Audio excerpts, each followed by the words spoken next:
I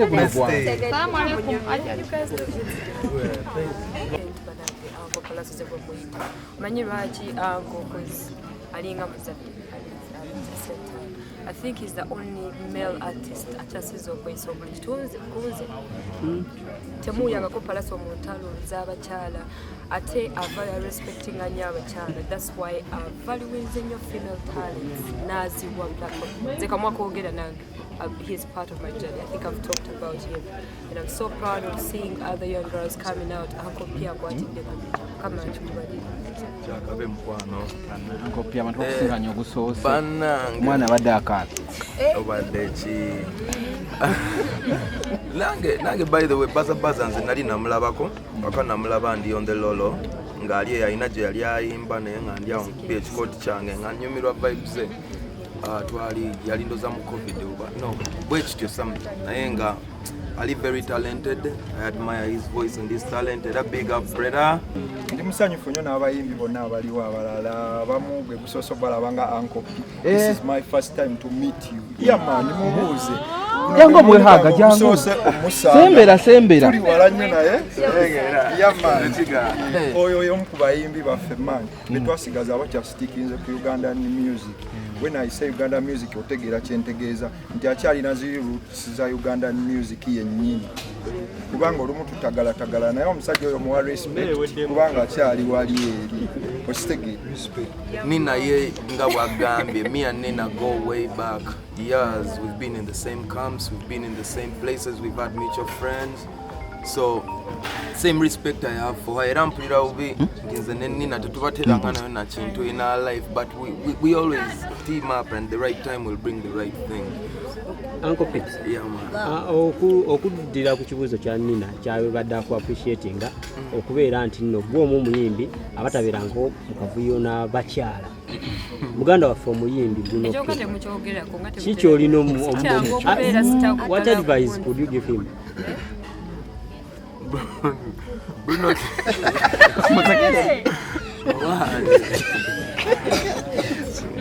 Bruno ke superstar. Bruno ke ne bwakola katono koogera bakageza. Nze ndaba ng'embeera tugitambulira mu bulijjo. Nawe luli nali ntudde mu nsonga zo. Kero kubanti kwesigwe Bruno ke ensonga ze tubazanye. Yes, so that we female artists appreciate Pallaso for his movie gatta mubidala. Buli muntu bakuzibwa banja bulala. Yes. Tamubaya singa moto nsaba. Tuwaleko mukwano gwa Bruno ke. Nyina n'oluyimba. Mumbere naakole ki omwamagezi? Sabe mu mwesonyo.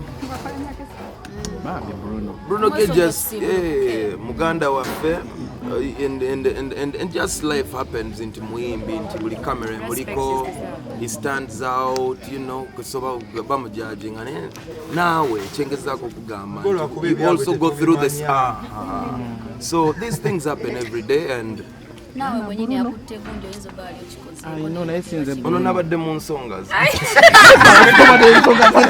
nabadde mu nsonga zawedde neta temuzimanyi kubanga yakuyise uye banda mawulire zawedde akopiya zibazi manyi zibiriwa mu mutuleke so oli muyimbi munna ate musajja Bruno ke mu industry actually yomu ku bantu abasinga okuba abantu abalungi.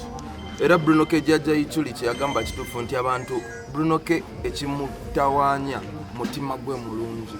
He is so bannange Bruno ke ayina ekisa ayamba addiza simanyiza muntu ayinza nakwogera nze kusugwe gusase n'okulira omuntu ng'ayogera ekintu ekibi ku Bruno, but he is such a good man. Era Bruno Jolly wama big up, keep doing what you're doing.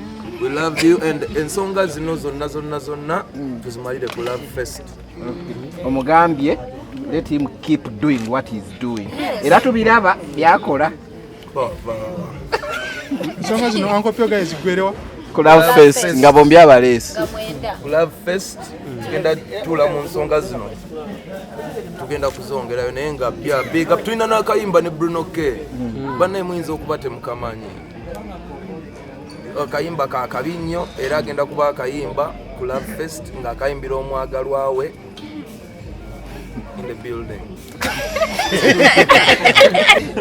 Mimi naye tuli naye wano bannange naye mwagala nnyo okutambula abantu mmweze kamba ate omuzira luli kuye ono nno Mimi gwe mulaba ye sweetheart wa Pallaso era guno tomuli Mimi manyi mwe abakazi mubeere ku TikTok oh Pallaso is so sexy Pallaso looks so good muleke yeyogere baako teyogera Mimi ate Mimi naye anytime soon ali mu DJing school so anytime soon she's gonna hit your decks anytime soon she's gonna hit your decks tikyanyonya linnya lya kumuwanga lya kabi nga litunda ku beno package mu Mimi tusaba tubuuzaako Mimi tubuuzeeko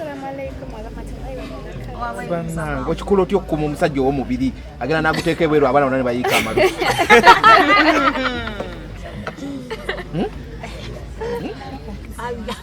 Tuli mu kisiibo bannange tuli mu kisiibo Mimi emabegakaawo twaliko gwe sooka olindeko nakwebaza ebintu by'omuyisizaamu n'agamba ye kakwebaza nga akyali mulamu kwawo yatuukira ekiseera nga music yamutami naye gwe yamubeererawo My brother is here. So nange mwebaza byonna byamusizaamu totebijja to people's lives. Musajja si musiraamu ate gwe oli mukyala musiraamu omukuuma otya mu kisiibo Pinky yatugase Pinky yatuyise Pinky yatugase ina amaanyi takusibuluka tegere bannange emikolo gya Juni nga 9 Lugogo Cricket Oval. Yes, man! Magita la festa. Pinky agenda kubeerayo, Nina Rose agenda kubeerayo, Joey Land agenda kubeerayo, Nando Love agenda kubeerayo, Kimbella. Mick, it seems too funny, everybody's gonna be there, so Mimi ajja kubeerayo era ajja kuba akongera okutangaza. Uncle Baza ajja kuba. Uncle Baza aliwa. Yeah man. Vanessa zenayi. Uncle B, Uncle Pallaso zengera kubuliza wano. Omanyi ndo okufuna. How prepared are you for cricket over? Nze ndi muyimbi, I've already done my part. I've done my job in studio. Now it's just inviting my friends. Ngawe nagambye abantu nti concert yange yabawagizi bange na mikwano gyange. So as long as I'm setting awareness, it's okay. I've been communicating with sponsors, Baze on board.